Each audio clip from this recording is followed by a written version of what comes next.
Владата со уверување за европската иднина на Македонија, опозицијата со обвинување за мигрантски кампови во државата, во очи на самитот за Западен Балкан кој се одржува во Лондон.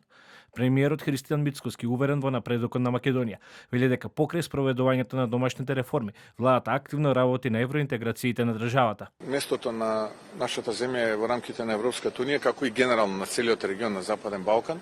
Јас останувам оптимист, но важно е да ја испорачаме домашната задача. Тоа е најважното, тоа е реформите и тоа ќе го правиме во периодот кој што следува.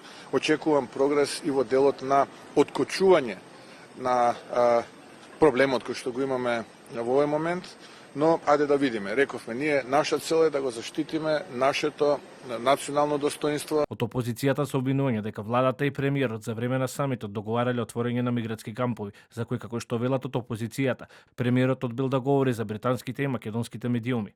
Македонската влада, која неколку дена престојуваше во Велика Британија, избегнува да даде одговори на клучните прашања кои го потресуваат регионот, а тоа е дали и што е договорено во однос на прифаќањето на мигранти и отварањето на мигрантски кампови во Македонија.